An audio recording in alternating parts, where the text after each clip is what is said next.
Anvers, en Belgique. Jonas et Ralph sont deux trentenaires très imaginatifs. Il y a quelques mois, ils ont eu une idée qui a fait le tour du monde. Ils ont imaginé une émission de télévision paranormale. L'émission est tournée dans la rue. Les passants sont invités à rencontrer un médium pour une séance de voyance. Ils n'ont qu'à s'inscrire en laissant leur nom et leur date de naissance. Et 10 minutes plus tard, la séance commence. Des insectes. Je sens 2 insectes dans votre dos. C'est possible? Oui, ce sont des papillons. Le médium voit les tatouages à travers les vêtements et révèle des histoires intimes sans que les participants ne prononcent un seul mot. Vous avez une vie sentimentale intéressante avec 3-4 personnes. Personne n'est censé savoir ça. Il a réussi à trouver combien de partenaires elle avait. Je ne sais pas très bien ce qu'elle a fait avec, mais elle était gênée. Voilà, c'est ça. Elle avait eu 4 partenaires. Voilà.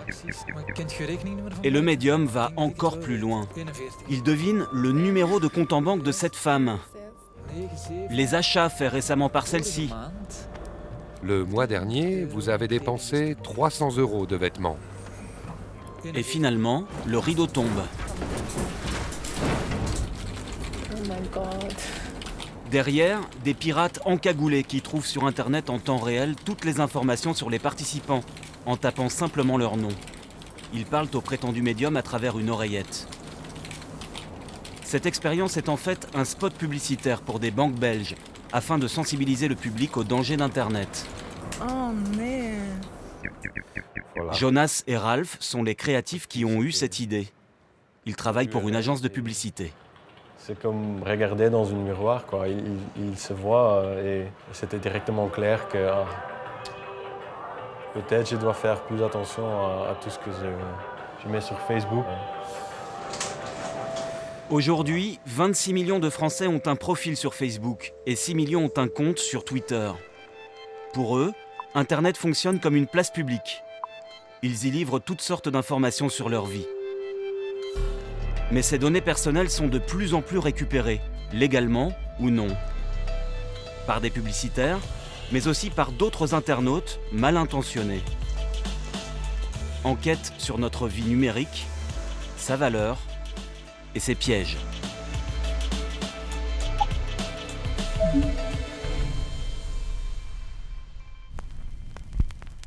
Quelles traces laissons-nous derrière nous sur Internet ? Que peut savoir de nous quelqu'un qui ne nous connaît pas ? Nous commençons ce reportage par une expérience toute simple. Chercher un maximum d'informations sur des personnes consentantes. Sarah, Antoine, Lucille, Jean-Baptiste, Léo, Laetitia, Alexis et Vianney. Ils sont étudiants en école de commerce, ont autour de 20 ans. Ils ont grandi avec les réseaux sociaux, mais ils ne les utilisent pas plus que les autres. Ils nous laissent simplement leur nom et leur email. Toi, tu utilises beaucoup les réseaux sociaux Il y a 2 ans, j'avais un Facebook à mon nom. Du coup, j'en ai fait un autre qui est plus discret. Parce que sur Facebook, si on n'a pas le nom ni l'adresse, on ne peut rien faire. Donc voilà, avec une fausse adresse et un faux nom sur Facebook, à mon avis, on n'est pas trop mal protégé. Je pense que sur Facebook, on est quand même tous conscients. On va pas mettre une photo de nous non plus à poil ou je sais pas quoi. Sur Facebook, on est conscient, on le sait, quoi. Et En résumé, des étudiants qui n'ont pas peur du regard de l'internaute. Lucille ne poste aucune photo qu'elle jugerait compromettante. Et Jean-Baptiste, lui, est bien à l'abri derrière son pseudonyme mystère. Nous allons transmettre les coordonnées des étudiants à un homme dont le métier est de savoir ce qu'on dit de vous sur Internet. Il évalue ce qu'on appelle votre e-réputation. Il gère l'image en ligne des entreprises, mais aussi des particuliers, célèbres et inconnus. Dans son agence, les informaticiens scrutent tout ce qui s'écrit sur les clients. Si un contenu leur déplaît, ils cherchent à le faire disparaître aussitôt. Albéric Guigou a fondé cette entreprise il y a 3 ans. C'est lui qui va fouiller la vie des étudiants. Alors voilà notre panel d'étudiants. Vous avez tout là-dedans. Eh bien, allons-y. Volontairement, il veut mener une recherche peu poussée. Celle que font par exemple les employeurs. Donc là, on va commencer par le plus évident, ce que taperait n'importe quel recruteur. Il tape le nom et le prénom des étudiants sur le plus célèbre des moteurs de recherche. Ce qui est important de savoir, c'est que plus de 50% des recherches qui se font sur Google concernent les personnes. On est tous avides d'informations sur qui on va rencontrer pour un entretien d'embauche. Donc c'est avant tout là que ça va se jouer. Google révèle que Lucille possède un profil Facebook. Ça, c'est ce qu'un autre membre de Facebook qui n'est pas ami avec vous voit. Là, en quelques clics, on va vite s'apercevoir de les classes préparatoires où elle a été, le type de choses qui la font rire. On va arriver à avoir un portrait assez précis de qui vous êtes et de ce que vous aimez dans la vie. En l'occurrence, elle aime être allongée au bord de la mer sous le soleil. Pour l'instant, rien de bien méchant. Mais Albéric Guigou va dénicher quelques pépites. Comme ce blog où Lucille écrivait à l'adolescence. Voilà. Internet a une mémoire qui est extrêmement longue. Maman raconte n'importe quoi. Tu me manques. Il y a quand même quelques petites fautes. Courage pour la suite. Lucille Radono. Quelques années plus tard, revoici Lucille en fâcheuse posture. Ce sont des vestiges de soirée, comme font tous les étudiants surtout. Et maintenant, ce qui est un peu dommage, je trouve, dans le profil de certains de ces étudiants, c'est qu'on va tomber très rapidement sur ces résultats-là, et cela va les résumer. La première impression qu'ils font, c'est d'être des fêtards. Quelques jours plus tard, le spécialiste de la réputation sur Internet retrouve le groupe pour le confronter à ses trouvailles. D'abord, les étudiants semblent relativiser. Ça, c'est les commentaires qu'on a trouvés sur moi. Je suis pas couché, je me lève dans 1 heure. C'est sérieux? C'est qui a posté ça? Mais il n'a pas tout montré. Ouais, je crois que c'est des groupes. Parmi vous, il y a différents profils d'internautes. Il y en a des plus ou moins discrets. Et Jean-Baptiste, je crois que c'est toi, qui se crée un profil Facebook sous pseudo, je pense, avec un masque en plus, pour être sûr qu'on ne sache pas que c'est lui. Démasqué Jean-Baptiste. Il dit aimer Karl Marx et un groupe de rock anglais. Il a passé son bac dans un lycée catholique du 16e arrondissement de Paris et il est arrivé 776e au concours d'une école de commerce nantaise. C'est pas forcément la bonne solution de se cacher. Par exemple, toi, tu es tellement caché que ça va attiser la curiosité. On va se dire, mais il doit faire des trucs absolument incroyables pour pas vouloir qu'on le sache. Il faut que je me fasse un vrai Facebook du coup maintenant. Ah oui, je l'ai. Affaire suivante. Ça, il y en a parmi vous là-dessus ou pas? C'est des rugbymen. Après, ce que je trouve intéressant sur la photo, c'est qu'elle n'a pas été trouvée sur le profil de l'un des garçons, je crois, mais plus sur le profil de quelqu'un d'autre. Donc là encore, vous ne maîtrisez pas ce que deviennent les images que vous déposez sur le web. Ça peut être repris par l'un de vos 700 amis et ça va être diffusé de partout. Et maintenant, la photo de Lucille qui affirmait bien gérer son image. Qu'est-ce que ça vous...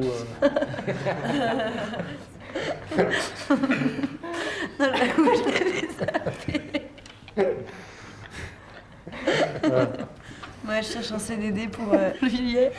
Non, cette photo, c'est une vieille photo, mais je la trouve plutôt amusante. Franchement, si quelqu'un s'arrête sur ça à propos de moi, à propos de ma personnalité, dans ce cas-là, peut-être pas mieux qu'ils me prennent parce que j'ai une personnalité peut-être un peu originale, donc ça représente bien la personnalité, c'est bien. Ouais. Lucille ne verrouille pas l'accès à son profil. On y apprend qu'elle fait du théâtre, qu'elle organise chez elle des soirées arrosées qui exaspèrent ses voisins. Elle a été scout et vient de faire un stage humanitaire au Burkina Faso. Vous construisez votre identité numérique à chaque fois que vous balancez quelque chose sur le net.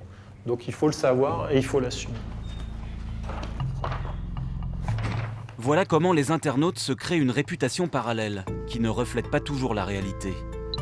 Il y a le travailleur acharné, la jeune fille romantique, la rebelle, le réactionnaire. Les recruteurs qui se renseignent sur vous vous connaîtront seulement comme ça. Le problème, c'est que votre double numérique peut aussi être façonné par d'autres, et que vous pouvez vous retrouver à être taxé de malhonnête.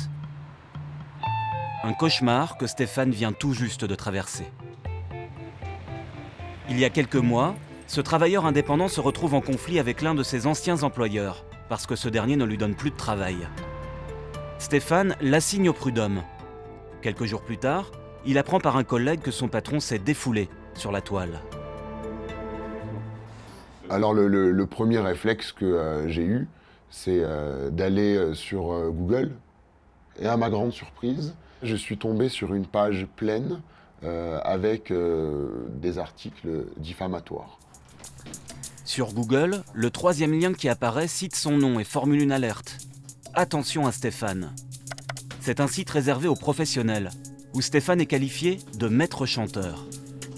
Sur les réseaux sociaux, même chose. Sur le Twitter, on voyait des liens, blacklist des employés malhonnêtes avec un lien, contribuer, ce n'est pas de la diffamation si vous en tenez aux faits. Et quand il clique sur cette liste noire, je me retrouve avec un article avec mon prénom, mon nom, un manque d'éthique avant même d'être entré sur le marché du travail. Et un long pamphlet, et la conclusion dit bref, si vous songez à l'employer, passez plutôt son CV à vos concurrents.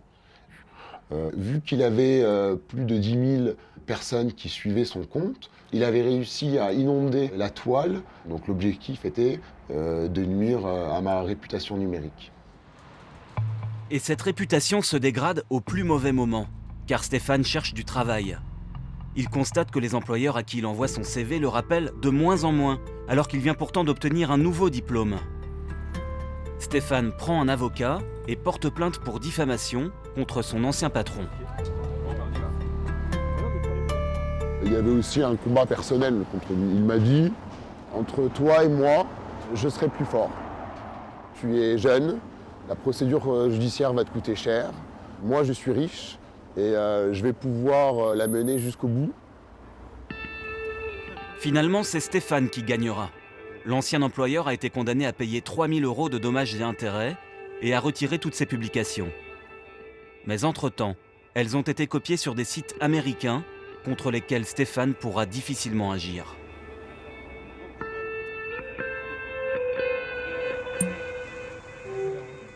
Quand Internet devient une jungle, tous les coups sont permis. Et il n'y a pas que la diffamation. Vos données personnelles peuvent être récupérées par un inconnu qui va se faire passer pour vous. C'est ce qui est arrivé à Laurie. Elle a 18 ans, elle est en terminale à Sarrebourg. L'imposteur a piraté son profil Facebook et est entré en contact avec ses amis numériques. La fausse Laurie va faire beaucoup de dégâts. Salut, ça va? Bien et toi? Oui, ça va. Bah moi je sais que j'ai reçu un message sur Facebook qui me disait si j'étais sorti avec elle, si j'avais une relation sexuelle avec Laurie. Et donc c'est Laurie qui te posait la question Voilà, c'est pour ça que j'ai trouvé ça assez bizarre et donc j'ai pas répondu. Et après moi je me suis fait insulter. Laurie m'avait traité de t'es qu'une sale pute, t'es qu'une salope, et après il m'avait dit des phrases un petit peu à connotation sexuelle en fait. Donc sur le coup j'ai eu un petit peu peur en fait. L'usurpateur va même poster une vidéo pornographique. Puis il change de registre pour se livrer à un trafic. Moi, un soir, donc j'étais sur Facebook et je vois Laurie qui m'envoie un message Salut Céline, comment ça va en me demandant est-ce que j'ai SFR. Je comprenais pas pourquoi Laurie voulait savoir ça. Mais je crois qu'une bonne partie des personnes ont eu ce message. Moi aussi, je l'ai eu. Moi aussi. Ouais, moi aussi, j'ai répondu. Le pirate va récupérer les données personnelles de ses amis pour commander des smartphones à l'opérateur téléphonique. Et ça marche. L'un d'entre eux reçoit une facture de 500 €. Il ne peut que soupçonner la jeune fille. Les gens venaient me voir, bon, t'en as pas marre de nous faire chier avec ton SFR, on n'a pas que ça à faire. C'était que des trucs comme ça et j'avais peur d'aller en cours. Et la gendarmerie avait ordonné à mes parents de ne plus me laisser seule parce qu'il y avait des gens qui me prévenaient, qui me menaçaient, qu'ils allaient me choper dans un coin et me casser les jambes ou des trucs comme ça. Mais au juste, comment le pirate a-t-il récupéré les informations confidentielles de Laurie pour prendre possession de son profil? Près de la gare du Nord à Paris, nous rencontrons Hawkin, un informaticien malin spécialiste des réseaux. Il va nous mettre sur une piste. Il va nous montrer qu'il est facile d'intercepter des données personnelles grâce au réseau Wi-Fi public, l'Internet sans fil. Alors, je me suis connecté donc, à un de ces nombreux réseaux auxquels n'importe qui peut se connecter pour accéder à Internet. C'est donc effectivement très pratique, mais comme tout système de connexion pratique, il y a un inconvénient qui est souvent des problématiques de sécurité. Car tous les utilisateurs de l'Internet sans fil public empruntent les mêmes ondes. Nous allons nous connecter avec un ordinateur portable dans les conditions de sécurité de l'internaute moyen. Nous serons la cible du pirate. Donc on va prendre une cible donc, consentante, parce que c'est quand même plus sympathique quand les gens sont d'accord, et on va lui faire croire que mon ordinateur est le point d'accès au réseau, et le point d'accès vers Internet. Et moi, je mets un petit logiciel dessus qui va me permettre de décoder ce qui se dit, d'enlever les mesures de sécurité les unes après les autres pour pouvoir voir les cookies qui passent. Un cookie, c'est une photo instantanée de votre activité sur Internet. Et cette photo sur l'écran d'Hawkin prend la forme d'une succession de lignes de code que l'informaticien sait décrypter. Un cookie peut être la photo de l'instant précis où vous vous connectez à un site. Hawkin repère tout de suite notre ordinateur. C'est un Intel Mac OS X 10.8 version 16. Alors là, on voit en fait toutes les communications entre ta machine et Internet. Là, tu es sur lemonde.fr. Bien joué. Là, je suis où Les Inrocks. Vas-y, va sur Twitter. Alors voilà, là, je vais me connecter à Twitter. Et identifie-toi. Alors. Hop ça, j'ai récupéré ton cookie de session d'identification de Twitter. Et voilà comment un pirate, grâce à un logiciel, peut s'introduire sur votre compte Twitter. Alors à partir de ça, moi, c'est un peu comme si j'avais fait une copie de ta carte d'identité.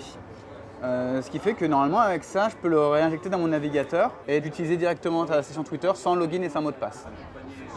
J'ai accès après à ton compte, donc je peux te faire dire tout et n'importe quoi, voilà. Si vous mettez beaucoup de données en ligne, sur des sites plus ou moins publics ou plus ou moins privés, il faut savoir que n'importe qui a accès à ces données en ligne, des gens bienveillants et des gens malveillants. La malveillance est manifeste chez le pirate de Laurie. Elle ignore encore comment il a pris possession de son profil, mais elle sait qu'auparavant, elle utilisait souvent les réseaux Wi-Fi publics. Un après-midi, elle ne parvient plus à se connecter à Facebook. Elle découvre que son mot de passe a été changé. Le pirate va harceler Laurie et ses amis pendant 3 mois entiers. Avec ses parents, la jeune fille dépose plainte, informe Facebook, mais aussi étrange que cela puisse paraître, il leur est impossible légalement de stopper le pirate.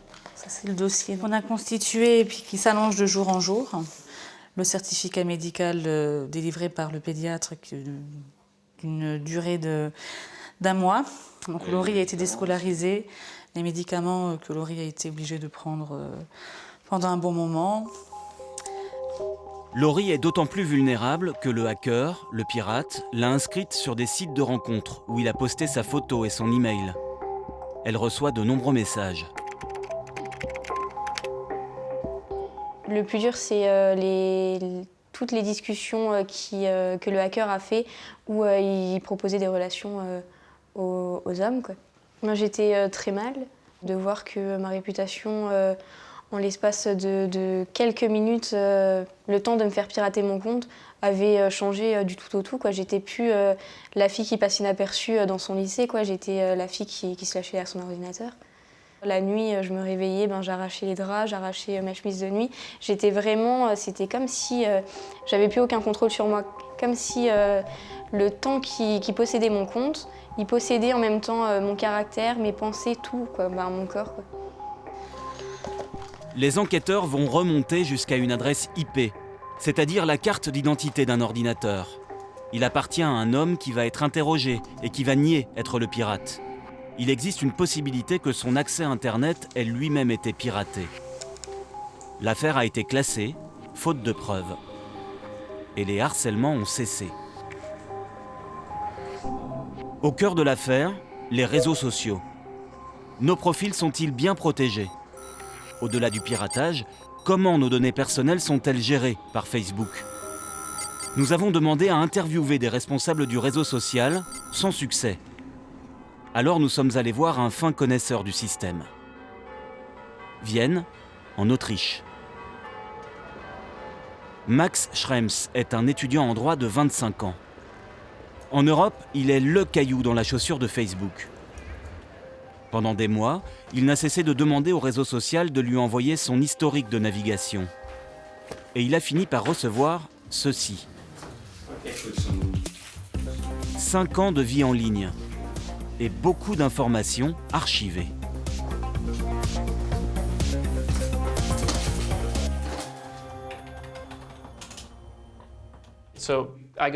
J'ai reçu 1200 pages de données. Il n'y en a qu'une petite partie ici. Il y a plusieurs catégories.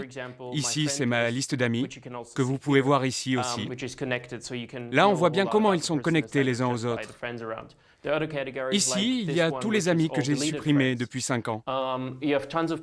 Et là-haut, vous pouvez voir des tonnes de photos avec des informations qui en disent bien davantage que les photos elles-mêmes. Là, ce sont les messages privés que j'ai reçus. Rien d'étonnant. Mais là, en bleu foncé, ce sont tous les messages que j'ai supprimés. Et ces messages ne devraient plus être là. Mais ils sont toujours stockés sur Facebook. Ici, ce sont les messages qui ont été laissés sur mon mur et que j'ai supprimés. Et il y a aussi beaucoup d'informations que Facebook génère lui-même sur vous. Par exemple, le dernier endroit où vous avez été géolocalisé, avec la latitude, la longitude, les coordonnées GPS des lieux où il pense que vous êtes allé. Moi, je n'ai jamais rentré ces données. Max a donc mis le doigt sur 2 faits jusqu'alors inconnus du grand public. Facebook se souvient de tous les endroits où vous vous êtes connecté à lui. Les messages que vous avez effacés de votre mur ou de votre messagerie privée n'ont en fait pas vraiment disparu. De quoi intéresser la police si elle devait un jour ouvrir une enquête sur vous. Avant, c'était les policiers qui menaient l'enquête. Aujourd'hui, Facebook génère toutes ces informations sur vous. Donc les policiers n'ont qu'à aller voir Facebook et dire « Hé, donnez-moi toutes ces données que vous avez sur cette personne. » C'est tout à fait légal. Avec des amis, Max a fondé une association au nom évocateur, l'Europe contre Facebook. Elle a déposé 22 plaintes contre le réseau social auprès de la Commission informatique et liberté de l'Irlande, le pays où siège Facebook en Europe. La justice suit son cours. L'une des plaintes porte sur la reconnaissance faciale, ce logiciel qui devine l'identité de la personne sur la photo que vous postez. Suite à l'action de Max, Facebook a choisi de suspendre, au moins temporairement, cette option dans toute l'Europe. Mais au juste, que fait Facebook de nos données personnelles? Le réseau social jure qu'il ne les revend pas. Ce qui est sûr, c'est qu'elles peuvent être exfiltrées en toute légalité. Avec le bouton « J'aime » notamment. Exemple, vous montrez à vos amis que vous aimez des tennis. Facebook donne à la marque de chaussures l'accès à vos données personnelles, nom, parfois âge et email. L'utilisateur est censé avoir pris connaissance de ces pratiques quand il s'est inscrit sur Facebook. Après, les données basculent dans l'univers de la pub. Ce ne sont plus les affaires du réseau social. Nous allons explorer ce gigantesque marché où les informations passent de main en main. La marque de chaussures les revend à un fabricant de raquettes, qui les revend à l'office du tourisme d'une station de ski. À quel tarif? Sur ce document de travail confidentiel du secteur publicitaire, il est écrit qu'une simple adresse email s'échange 5 centimes d'euros. Mais un profil plus renseigné, avec par exemple les revenus de l'internaute, peut s'échanger jusqu'à 60 euros.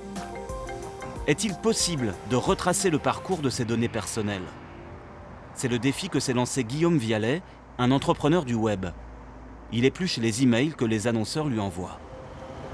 En fait, je me suis mis un petit peu dans la peau d'un internaute qui en a ras-le-bol de recevoir des courriers publicitaires sans jamais savoir d'où ça vient, qui les envoie et comment arrêter en fait ce flux. Et pour cela, Guillaume a mis au point un scénario implacable. Il s'inscrit à un jeu concours sur Internet. Il donne une adresse email qu'il n'utilisera qu'une fois. Et il attend de voir quelle publicité il va recevoir. Autrement dit, à qui l'organisateur du jeu concours a revendu ses données personnelles. Guillaume identifie le lien, mais il veut une confirmation.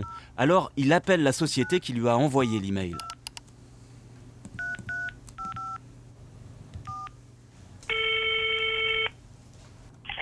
Oui, bonjour.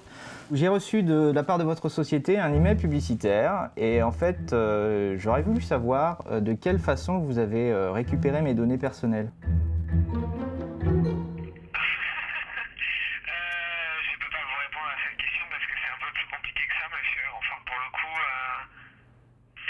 Votre souci, monsieur, c'est de recevoir des emails que vous ne souhaitez pas recevoir, si je ne me trompe pas. Non, mon souci à moi, c'est de savoir qui détient mes coordonnées personnelles pour que je puisse exercer mes droits selon la loi informatique et liberté.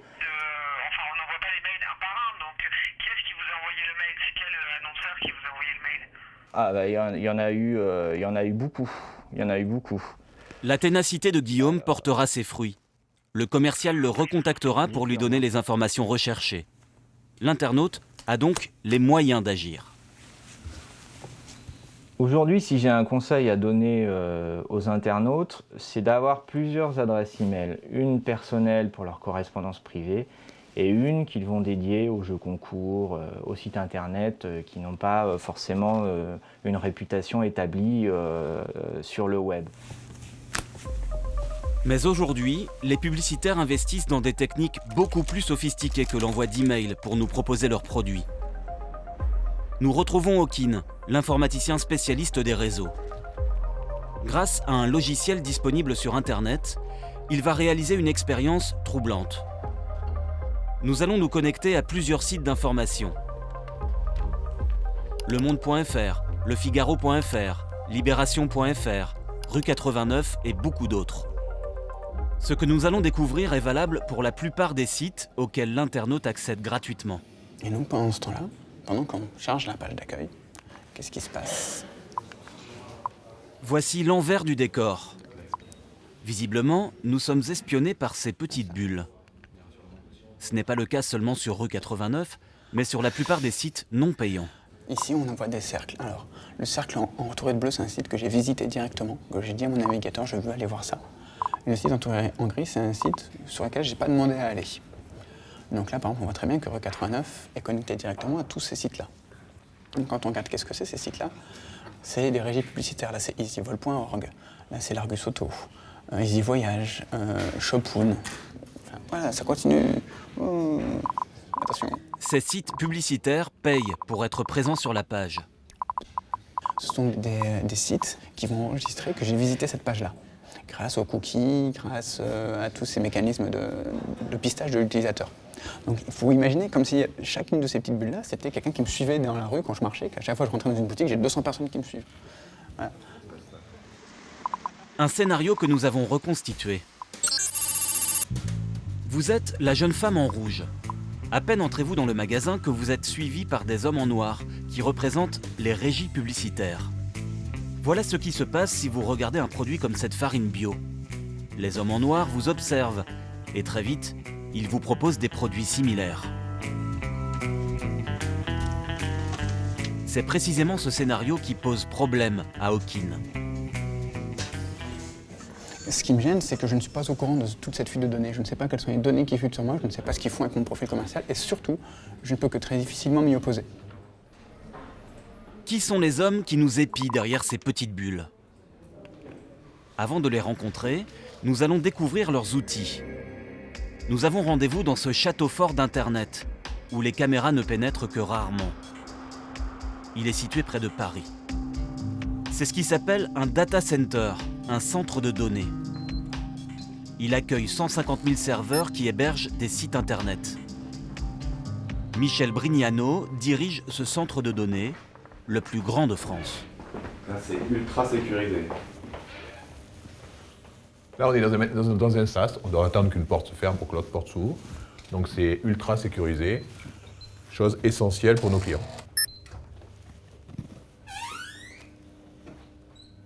Derrière la porte, un autre sas, équipé d'un détecteur de métaux.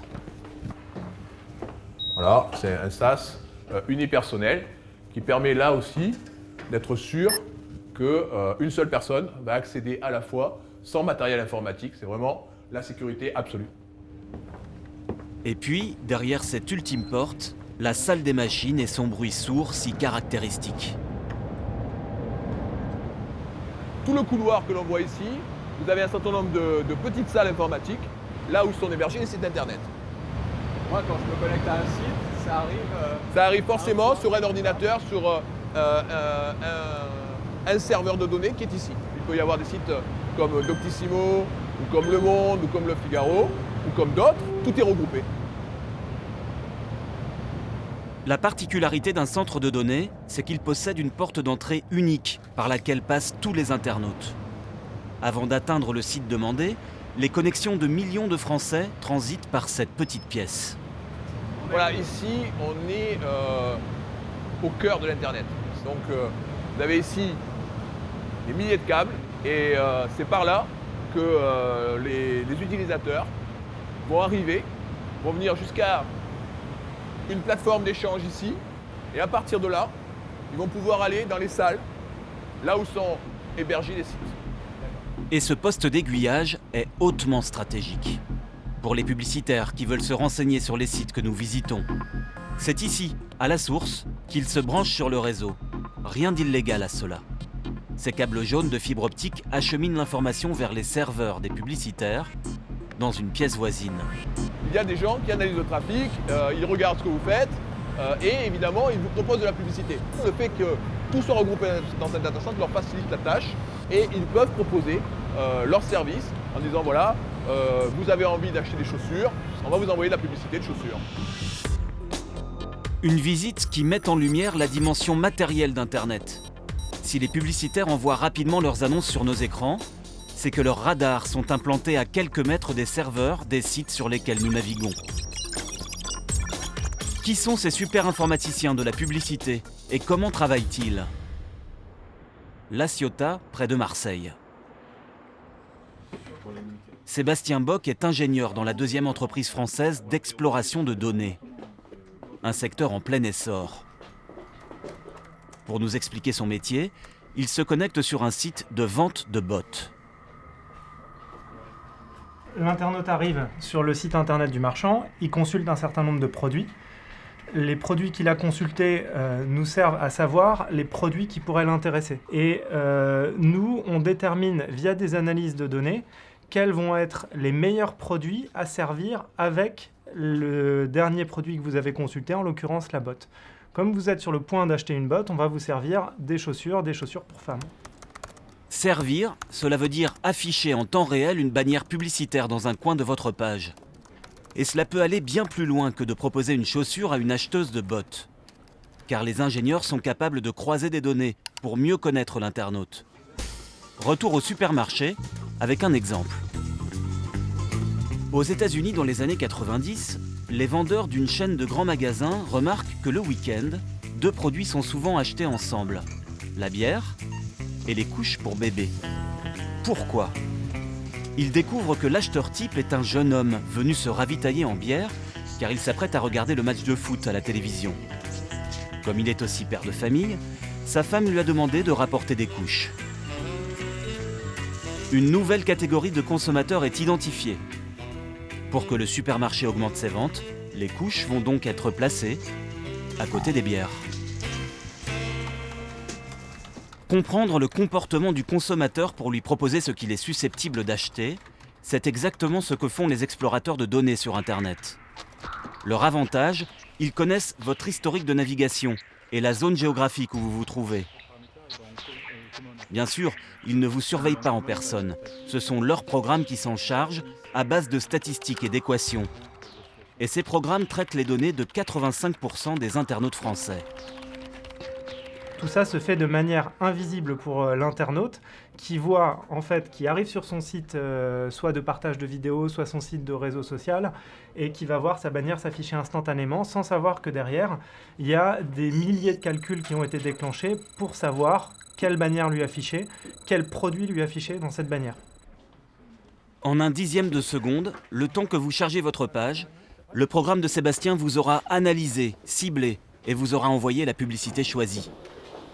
Ces ingénieurs n'en sont qu'à leur début. Dans un futur proche, si l'on en croit le patron de l'entreprise d'exploration de données, Vincent Karachira, les publicitaires jouiront de possibilités infinies. Demain, ce sera quoi la prochaine évolution ou La publicité ciblée sur mobile. Sur mobile. Ou à la télé. C'est-à-dire qu'à la télé, on pourra avoir des publicités différentes selon les... Alors on aura des publicités différentes et on voit déjà des publicités apparaître qui seront en fonction de votre localisation géographique, en fonction de ce que vous regardez comme programme télévisuel et en fonction des centres d'intérêt. Des innovations qui font rêver les uns et qui inquiètent les autres. Car de plus en plus d'internautes se sentent, à tort ou à raison, manipulés. Ils aimeraient donner explicitement leur consentement avant d'être épiés et démarchés. C'est d'ailleurs ce qu'impose une récente directive européenne. Mais les commissions informatique et liberté des États membres peinent à l'appliquer. Difficile de contrôler un business qui évolue vite et qui marque beaucoup de points.